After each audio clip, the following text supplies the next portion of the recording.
bienvenue dans l'entre d'une autrice, d'une rêveuse et d'une lectrice. Aujourd'hui, comme promis dans la vidéo précédente, je vais vous faire un book haul.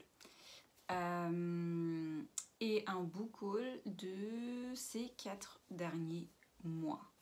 Donc là, je suis avec mes vêtements de sport. Je vous ferai le book haul du mois de mai et de juin, comme ça.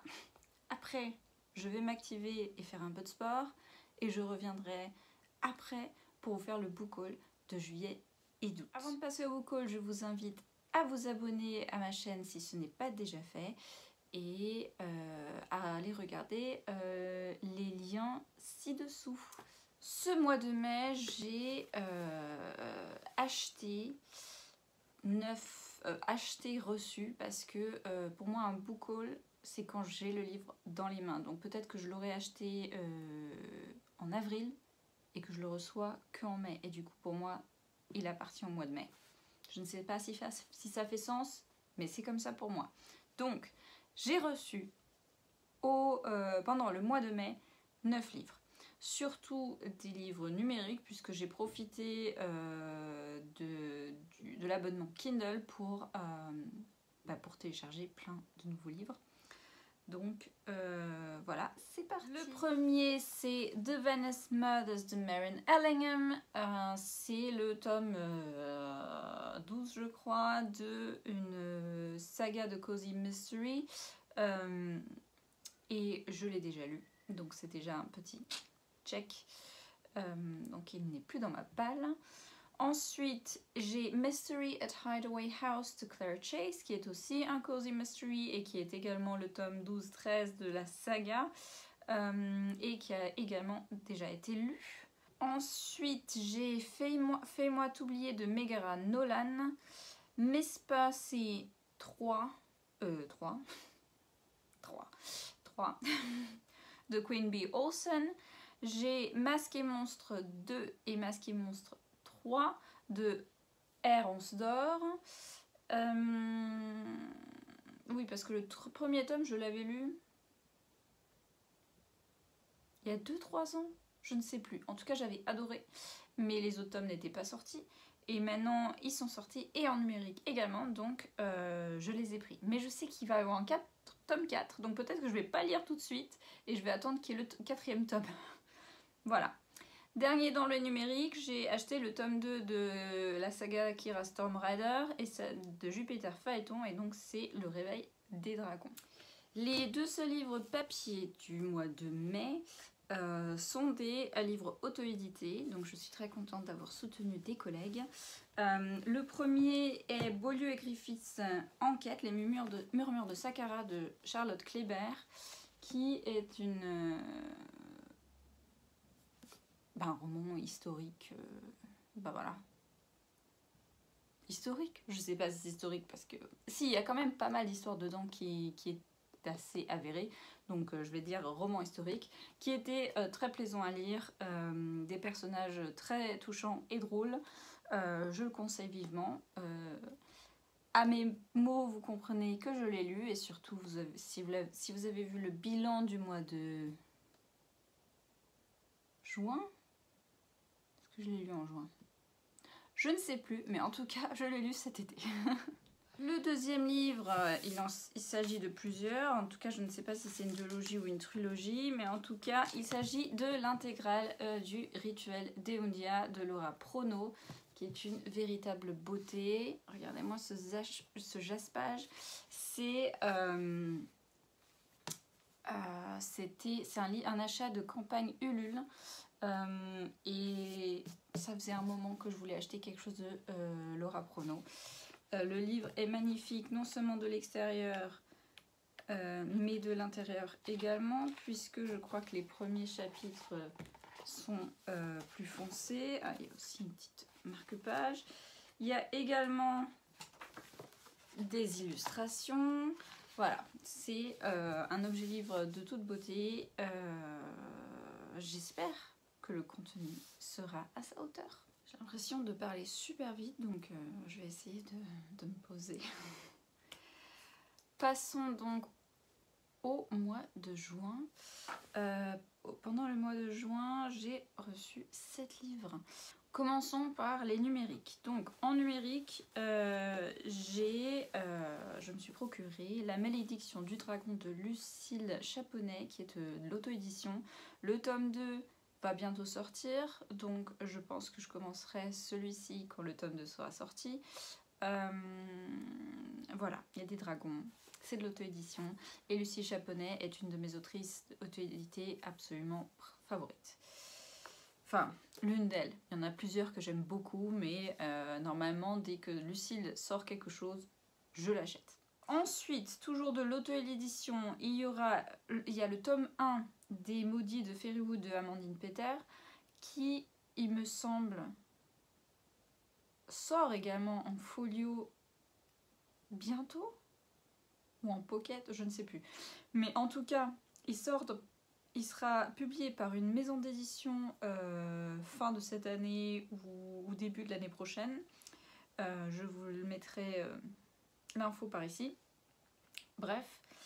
Et également une petite romance déjà prévue pour Noël, donc ce sera probablement à Noël que je vais la lire. C'est The Little Christmas Tea Shop of Second Chances de Donna Ashcroft.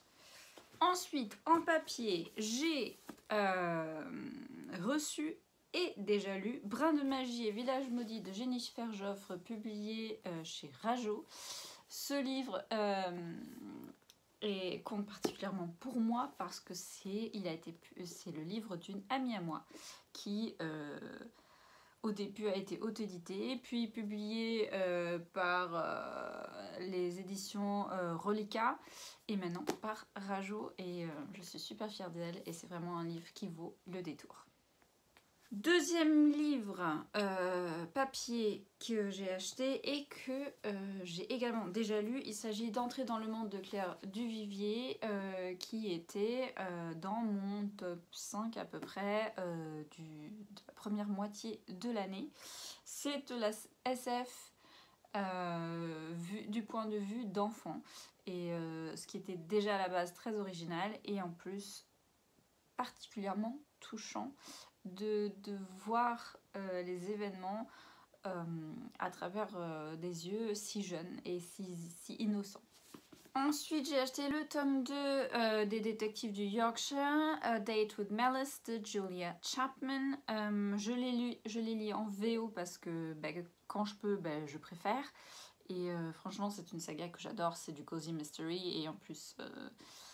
c'est dans la cambrousse anglaise, avec des personnages cocasses et touchants, donc je vais continuer à lire cette saga. Pour terminer, le livre que j'attends avec impatience de lire en automne, voilà, emmitouflé dans un pull et des plaids avec des grosses chaussettes et tout ça.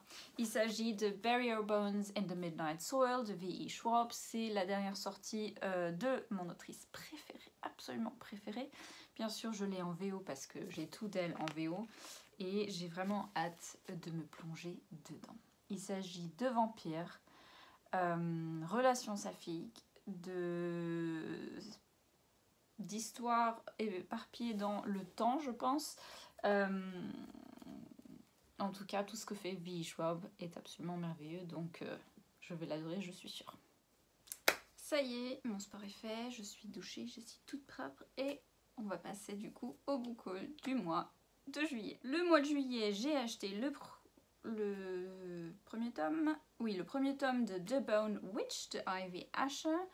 Je ne sais plus qui en avait parlé, mais c'était sur les réseaux sociaux, sur YouTube d'ailleurs je crois, mais je ne sais plus du tout qui en avait parlé et on avait dit beaucoup de bien, donc vu le titre, ce sera probablement pour l'automne, autour d'octobre, tout ça, on va voir ce que ça donne. Sinon, j'ai également acheté en numérique un tome de Flavie Fern, Le bureau de contrôle des imaginaires, donc c'est l'auto-édition. Et elle avait teasé avant sa sortie, assez bien teasé d'ailleurs. Et du coup, je me suis dit, pourquoi pas le prendre dans ma palle. Côté papier, j'ai acheté les 3 derniers, enfin les 3 tomes qui finissent du coup la saga de Malice, puisque j'avais acheté Malice il y a longtemps, et quand j'ai commencé à lire, je me suis dit, ah, c'est sûr, je vais terminer la saga, donc j'ai acheté les 3 d'un coup, et du coup c'est d'abord lui, c'est Valor, que j'ai déjà lu, Ruin, qui est le 3e tome, et Wrath, et du coup c'est la saga de Faithful and the Fallen de John Gwynne. Bien sûr, je lis en VO parce que c'est un autre... c'est quand même plus intéressant quand on peut lire en VO, de lire en VO, puisqu'il y a un humour particulier, des tournures de phrases qui parfois sont difficiles à traduire. Et du coup, puisque j'ai la chance de pouvoir lire en anglais sans aucune difficulté, ben je le fais. Toujours en VO, j'ai acheté The Endless Beach de Jenny Colgan. C'est la suite d'une petite saga de romance qui se passe dans une île inventée au nord de l'Écosse. Donc déjà le fait que ce soit l'Écosse. Voilà. Et puis Jenny Colgan, j'adore ses romances. Elles sont toujours très doudou. J'ai également acheté le 3e tome des détectives du Yorkshire. C'est Date with Mystery, que j'ai déjà lu aussi. Je pense que je vais finir cette saga cette année encore. Donc en juillet, c'était 7 livres au total. Au mois d'août, 4 livres. Je sais que le mois d'août n'est pas terminé, mais je n'ai pas l'intention de recevoir d'autres livres ce mois-ci. Il y a d'autres frais de ma vie qui sont plus importants en ce moment. Je vais certes contribuer à 2 campagnes Ulule qui ont lieu en août, mais comme je ne recevrai pas les livres en août, je ne les comptabilise pas. Donc, les 4 livres que j'ai achetés ce mois d'août sont tous en VO. Et je vais commencer par, du coup, le tome 4 et 5 des détectives du Yorkshire. Donc, Date with Poison and Date with Danger de Julia Chapman. Et il y en a au total 10, je crois. Donc, si je finis ces 2-là, je serai à la moitié. Ensuite, j'ai acheté The Night and the Moth de Rachel Gillig. Je n'aime pas du tout la couverture, du coup, c'est pour ça que j'avais hésité longtemps à l'acheter.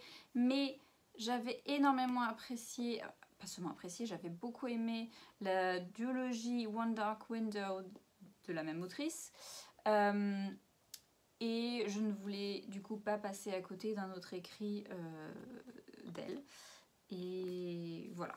C'est certes de la romantasy et je n'en lis plus vraiment beaucoup, mais elle a un talent pour les systèmes magiques originaux et du coup j'ai hâte de me plonger là-dedans. Et pour terminer ce book haul, un livre qui est sorti il y a quand même...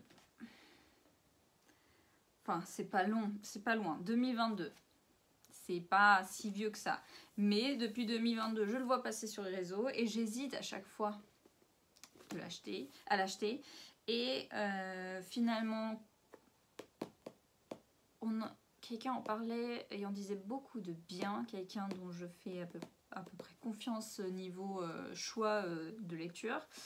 Du coup, c'est Nettle and Bone de T. Kingfisher. Pourquoi j'avais hésité à acheter ce livre? Parce que j'avais lu un roman de T. Kingfisher qui n'était pas mauvais mais qui m'avait pas emballé. Et maintenant je ne sais plus du tout quel est le titre, je l'ai complètement oublié, sorti de ma mémoire. Et du coup j'hésitais à me lancer là-dedans. Mais bon, après c'est vrai que tous les auteuristes n'écrivent pas toujours, enfin ça peut pas tout le temps plaire. Même mon autrice préférée, V.E. Schwab, j'ai des romans que j'aime moins que d'autres, même si j'aime en général tout ce qu'elle écrit. Il y en a que j'aime moins que d'autres. Donc, je vais donner une chance à celui-ci. Donc, c'est terminé pour cette vidéo. Le book haul est fini. Le prochain aura lieu probablement fin automne ou même fin d'année, selon. J'essaye d'éviter d'acheter trop de livres parce que j'ai des livres dans ma palle, donc autant les terminer avant d'acheter autre chose. Bon, c'est difficile à mettre en pratique parfois, mais on va essayer. Sinon, projet de vidéo comme ça, j'aimerais faire une vidéo de wishlist. Donc revoir ma wishlist et peut-être la trier et en sortir certains livres ou en remettre, voilà, je ne sais pas. Et j'ai également prévu de vous faire une vidéo sur, pour l'instant 2, peut-être qu'au moment où je ferai la vidéo il y en aura plus, mais sur les 2 coups de cœur de l'année jusqu'à présent. Voilà, laissez-moi en commentaire, je sais pas, des emojis si vous ne savez pas quoi dire, sinon écrivez-moi ce que vous voulez, je me ferai un plaisir d'y répondre. Je vous souhaite d'excellentes lectures et à la prochaine, allez ciao!